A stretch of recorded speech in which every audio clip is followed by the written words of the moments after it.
Hello, and welcome to Seven Generations Charter School, everyone. My name is Jen Hirsch, and I am the Director of Curriculum. We are very excited to welcome you to the Seven Generations family. In this presentation, our Principal, Director of Student Services, Supervisor of Special Education, teachers, school nurse, executive assistant, and I will share information with you. We will also hold a live virtual question and answer session and will provide you with more information about the date and link to access this opportunity. At this point, I'd like to pass the presentation off to our Principal and CEO, Amanda Cosman. Hello, my name is Amanda Cosman, and I am the principal at Seven Generations Charter School, and I want to welcome you, a warm welcome to our new student orientation. I'm going to begin this presentation by talking a little bit about what is a charter school, and there is a difference between a charter and a public school, so this is an important slide for you to learn. The first and foremost, we are a public school, and so we are supported through tax dollars. There is no tuition to attend Seven Generations Charter School, and the way that process works is we simply bill your home district, and that home district then sends the tuition or the funds that would have been used for that child to Seven Generations Charter School. So the money follows your child.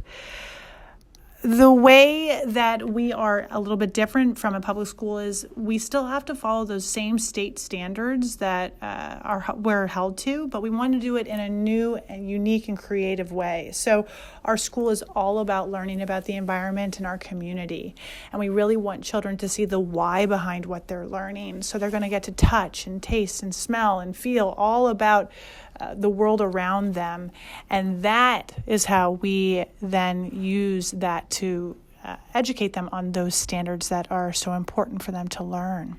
But the bottom line is that we are a school of choice, and so we have to remain competitive. We have to remain at the top of our game and provide a high quality education to the families that we serve, and we are so grateful that we are going to get to serve you and your child. At this time, I'd like to take a moment to talk about our adopted curriculum framework, which is the Environment as the Integrating Context, or EIC model. We use this learning focusing on developing curriculum unique to our community surroundings.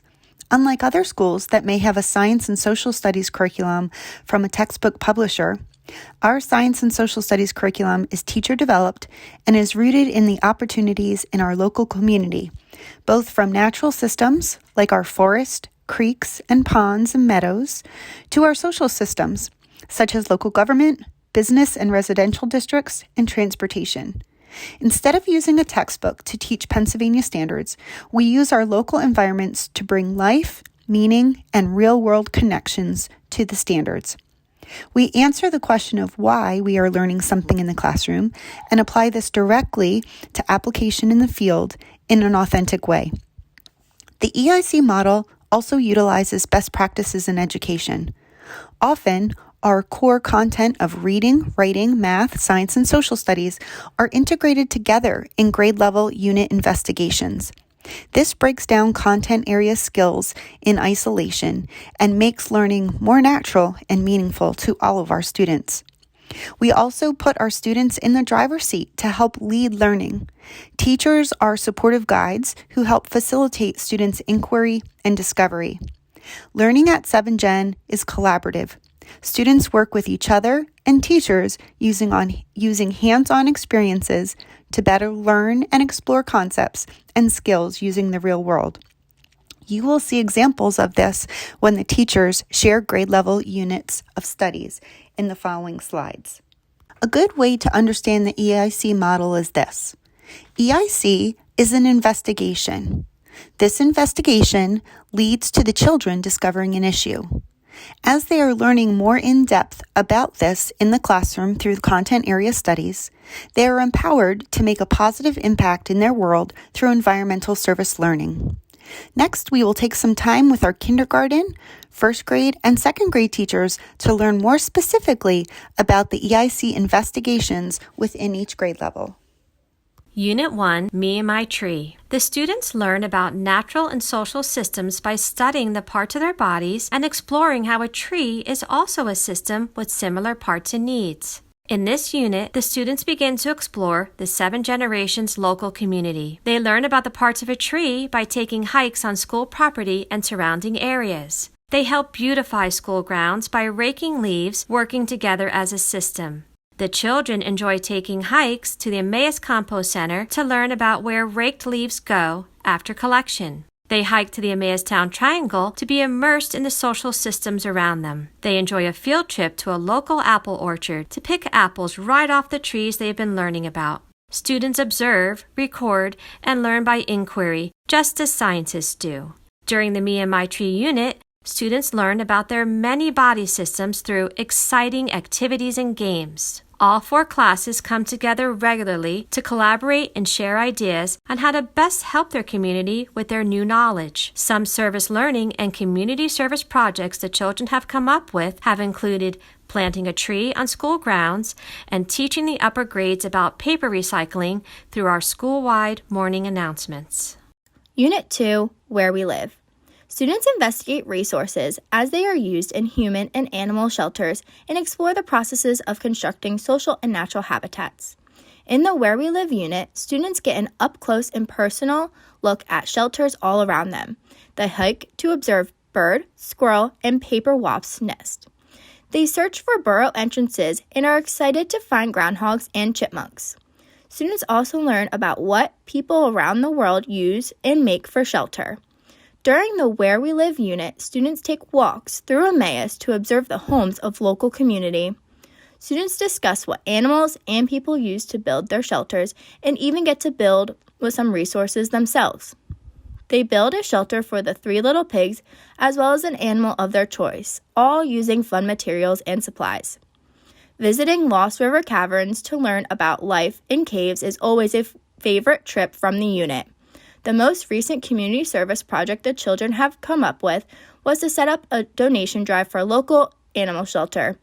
They were working on sharing and learning about shelters with the entire 7 Generations community through our weekly all-school morning meeting. Unit 3, Under My Feet. Students study soil and how it provides resources for humans and plants. Students gain an understanding of the importance of soil for all living things and the life cycles of living things dependent on soil. The Under My Feet unit at 7 Generations allows students to explore the world of plants and soil. They learn about how important plants are to humans and animals alike. The children learn what it means to keep soil healthy so that organisms can grow and thrive. Students get their hands dirty as they hike to 3 different ecosystems and collect soil samples. They learn about what soil is made of by recording observations of their own collected samples. The life cycle of a butterfly and of a plant are taught during this unit, with live caterpillars and plants grown and cared for by the children. Students witness each stage up close and then say goodbye to their new butterfly friends as they release the insects in springtime. One of the most memorable student-led community service projects during the Under My Feet unit was to organize a litter cleanup to help plants, animals, and soil. Our first EIC unit in first grade is titled Me and My Pond. The focus of the unit is on a local pond. Students will investigate the components of this wetland ecosystem as well as investigate how humans, animals, and weather all affects the pond ecosystem and what can be done to keep the pond healthy and thriving. During this unit, the students take weekly trips to the local pond to see how the pond is changing. We get to actually see the water, the animals, and the surroundings and what's happening as our seasons change from the beginning of the school year through the winter. We also take a field trip to a wildlands pond where we get to see another type of pond, and then we do some comparison of our pond with their ponds. Our second unit of EIC is called Wild Weather. The focus of our investigation is to explore what weather is, where it comes from, and how does it affect our daily lives. Students will identify the ways in which the weather impacts local natural systems, such as the pond, meadow, and forests, and how weather impacts our local social systems, such as schools, parks, and businesses. In this unit, students investigate the water cycle, precipitation, climate, and meteorology. Students work collaboratively to explore different weather systems such as blizzards, hurricanes, thunderstorms, tornadoes, and more. Our third EIC unit is called Adventures in Agriculture. The focus of this investigation is to explore what agriculture is and how it affects and is affected by the natural and human social systems that are parts of our daily lives. Understanding how agriculture is needed in our lives will be helpful in making future plans. We focus on all of the components of agriculture, including crops, livestock, machines, and structures on the farm. This unit is immersed with hands-on learning. We plant seeds, tend to gardens, and harvest crops. Students are working collaboratively to take care of the gardens at our school. In second grade, the first unit of study is called the Fantastic Forest. The focus of this unit is South Mountain Forest and other forests in the Lehigh Valley community. Students investigate the system of the forest and the resources it provides and how human actions can impact the forest environment. Grade 2 EIC Curriculum, Unit 2, Then and Now.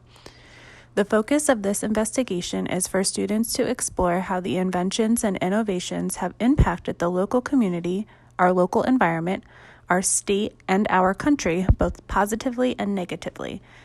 Explorations of simple machines, biographies of inventors, and a student-led invention fair. We need to understand how innovations have impacted our environment and community, both positively and negatively, so that we can make informed decisions about the use of innovations in our future. Our last unit of focus in second grade is Unit 3, Resources. The focus of this investigation is an endeavor to minimize our negative impact on the environment. Our school needs a greater awareness and systematic method of managing our use and disposal of resources. Students will learn about renewable and non-renewable resources by focusing on what we use each day in our classroom, school, home, and community, and develop a sense of responsibility for wise use of our resources. A day in kindergarten at 7 Generations consists of many opportunities for not only academic but social learning as well. Students start the day with morning jobs and activities that help to develop responsibility, creativity, fine motor, and social skills. Students participate in a daily morning meeting using the responsive classroom approach. They learn about the world around them through one of our hands-on, inquiry-based investigations units. Students are taught English language arts using the Letterland curriculum. The children love learning new letters, sounds, and word patterns every day through the use of fun characters called Letterlanders, stories, songs, and interactive software. Writing is taught using the Lucy Calkins Writer's Workshop curriculum, where children write each day and experiment with newly taught skills. Math is taught using the Bridges curriculum that is both engaging and accessible to all learners. Our math curriculum develops both number sense and math concepts through hands-on explorations and games. Throughout the week, students participate in a world language, art, physical education, and environment and ecology specials class. Students have the opportunity to engage in social interactions with all kindergarten classes outside at recess. Lunch and snack are eaten each day in our classrooms. Finally, the kindergarten day always concludes with free play, where children are given the opportunity to use their creativity to develop their imagination and social skills. This is what the daily first grade schedule looks like. The students will arrive and find some wake-up work on their desk while the teacher welcomes the students to the classroom.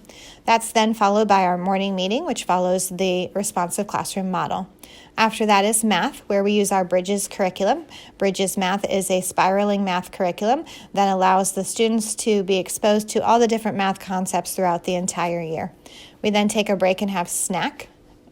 After that, we do our reading and writing, which follows our Letterland and Lucy Calkins curriculum, where the students will focus on phonics, reading, fluency, and writing. We then have some handwriting before we do lunch in the classroom, and then recess.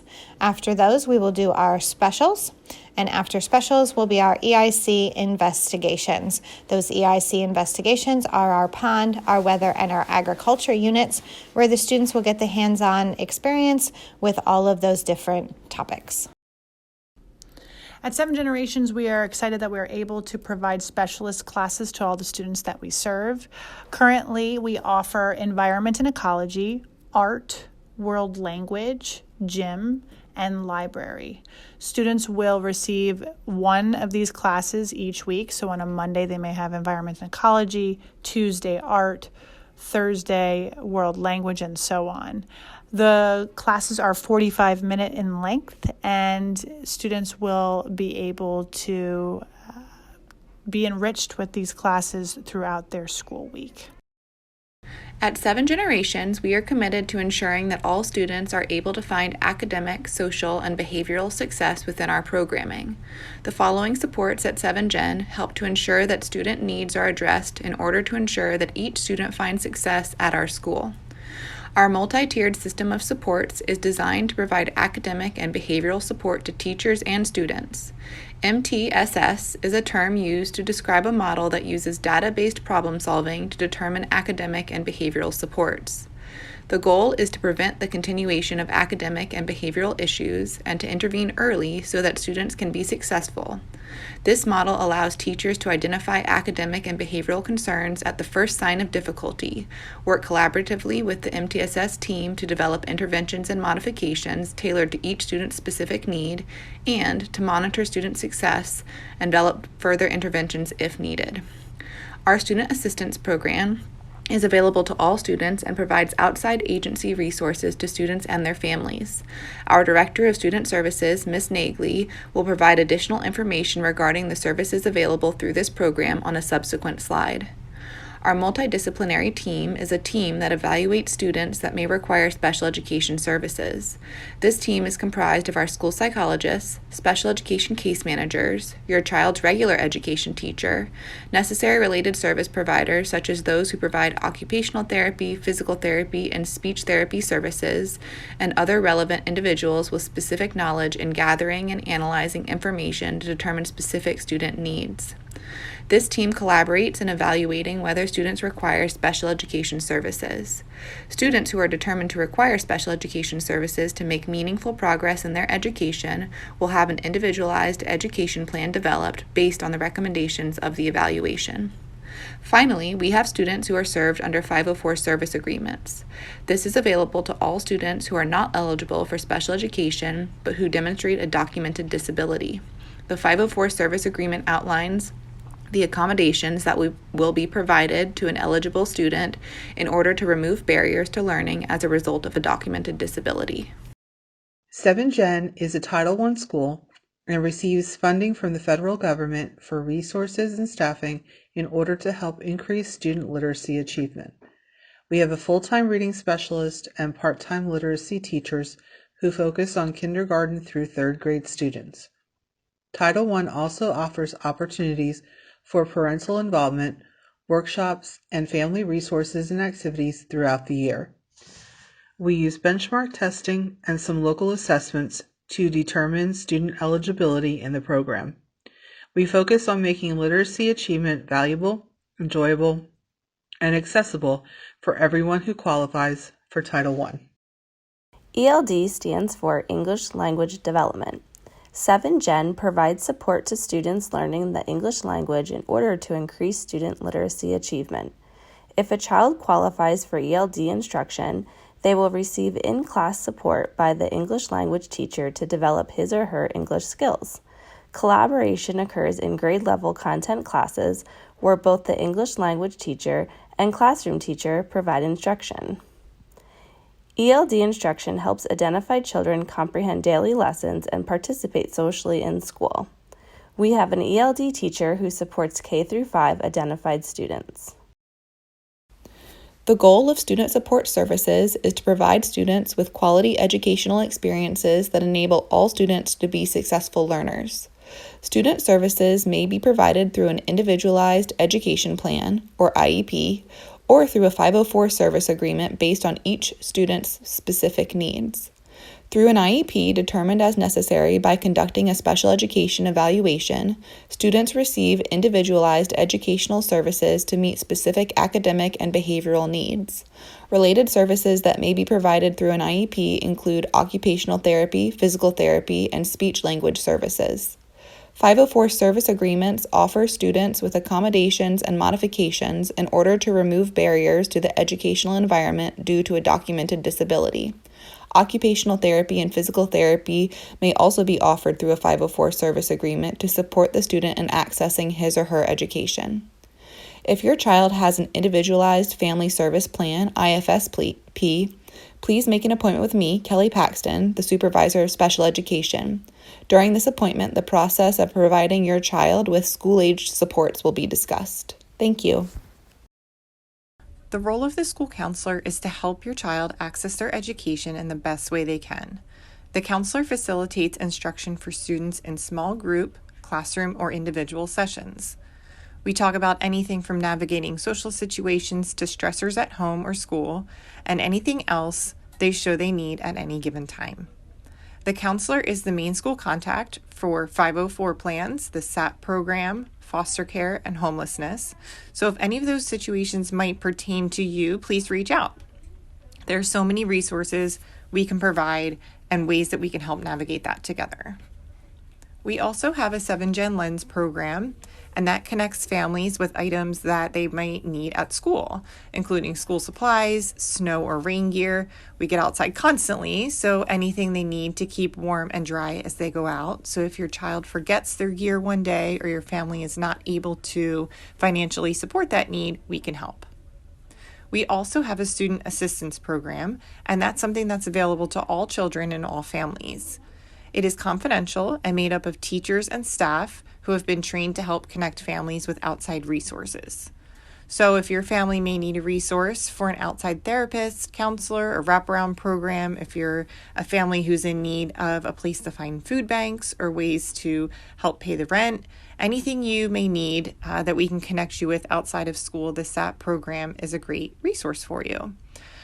We are really excited to work with your children and you throughout this transition process. So please reach out with any concerns or anything that we can help out with. 7Gen has a SWIBS program, which stands for School-Wide Positive Behavior Support. This is a Tier 1 behavior intervention, which means we use this with all of our students. The acronym we use at 7Gen is RC², which stands for Respect, Responsibility, Cooperation, and Compassion, which are the 4 pro-social behaviors that we teach our staff and students to embody.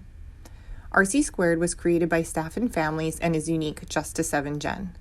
The RC² program has impacted our school community by creating a universal language and recognition system. This system promotes acknowledging others when they demonstrate one of the 4 pillars of RC². Members of our community acknowledge each other for specific behaviors and articulate why those behaviors strengthen our school community. We're actually really proud of our SWIBS program. Last year, we were recognized by the state as a model school for our implementation of a Tier 1 positive behavior support program. As our program has grown, we wanted to get students more involved with the process. Last year, we formulated a student RC² committee so that we could gather student input on how we can continue to keep kids motivated and positively involved in our school community. We look forward to sharing more about RC² when we see you in the new school year.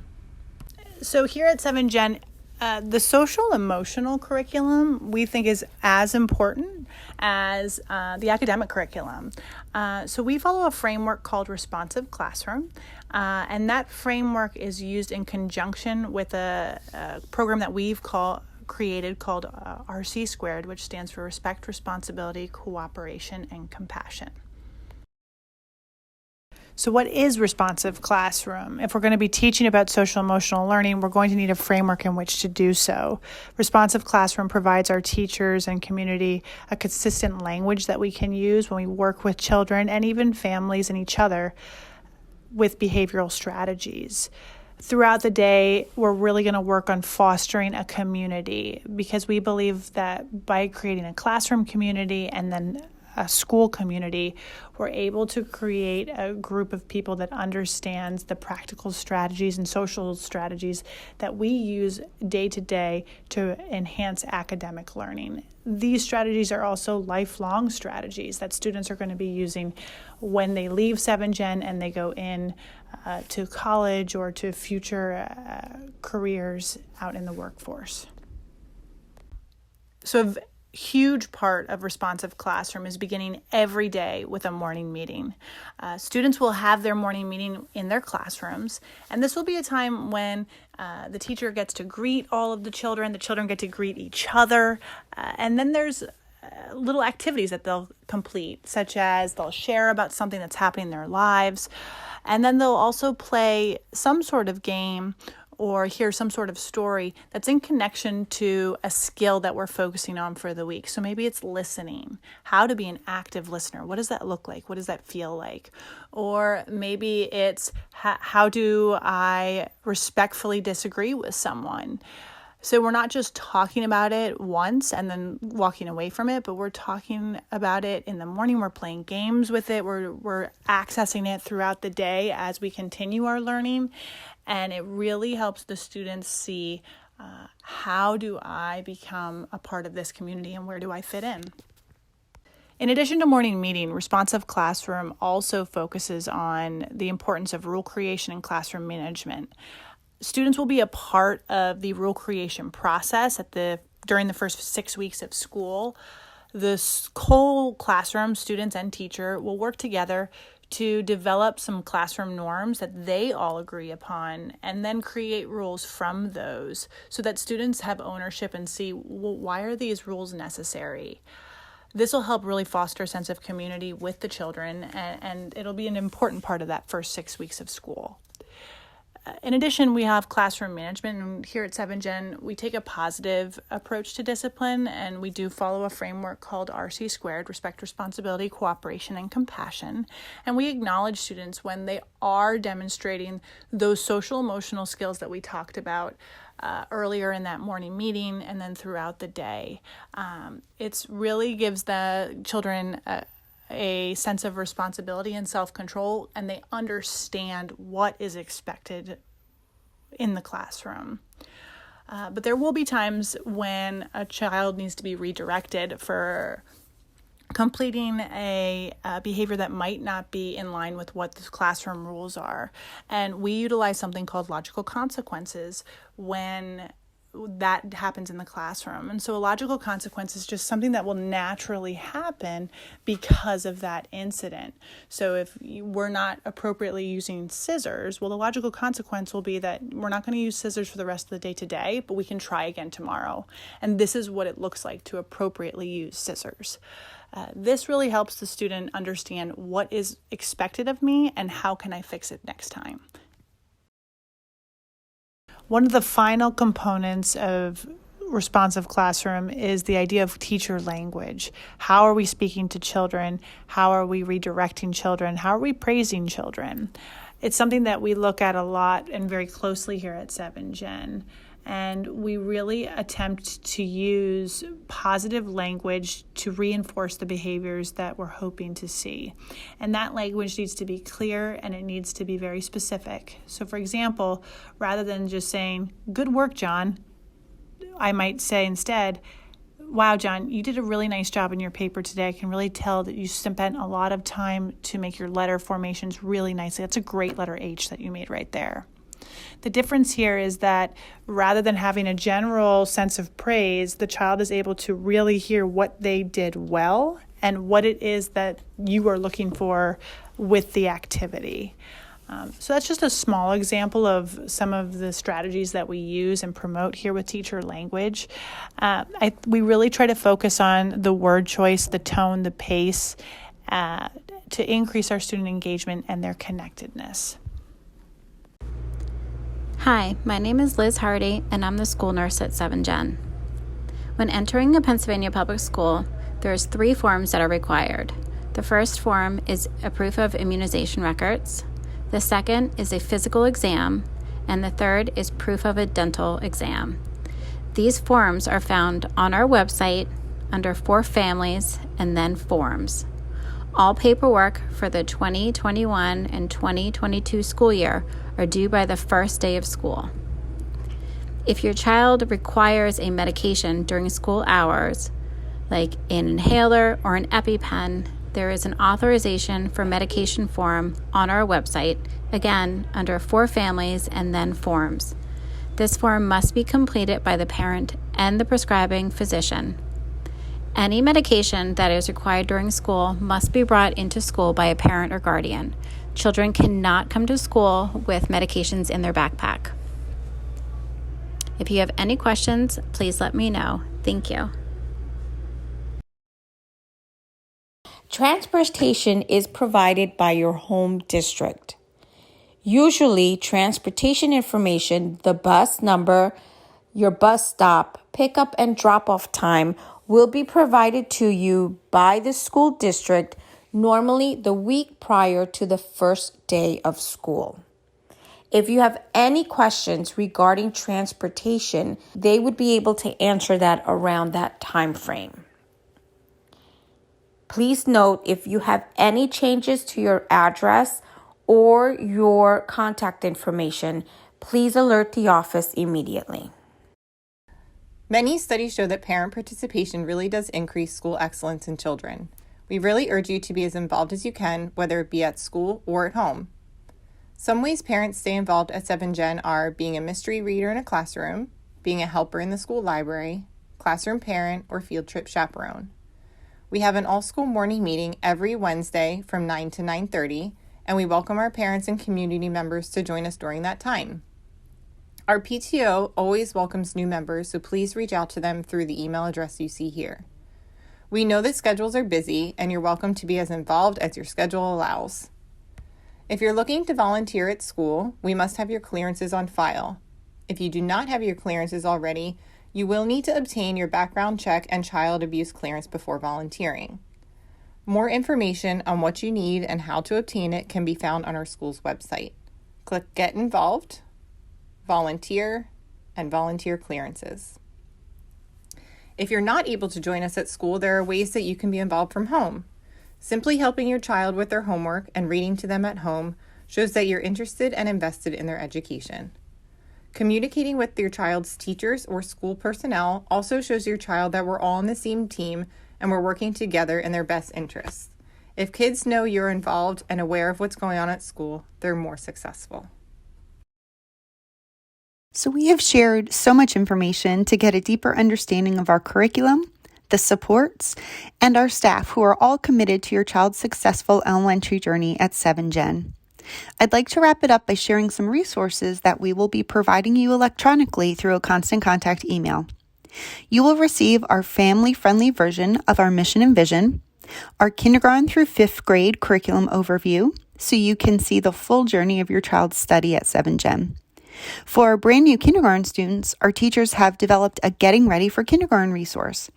And since our school is unique, we also have some unique supply needs in each grade level. Supply lists are updated in June of each school year and can be accessed on our school website under the For Families tab. Finally, we will share some information so you can get to know our 7Gen team better. Thank you for joining us. Just a reminder, if you have any changes to your contact information, please send me an email at sandra.suero@7gen.org with your new contact information. The kindergarten survey will be sent to you by an email for you to complete. And if you haven't done so already, please go ahead and join our Facebook page. You can also visit our website to learn more about our staff and teachers at 7generationschool.org. And don't forget to join us for our Q&A session. Thank you.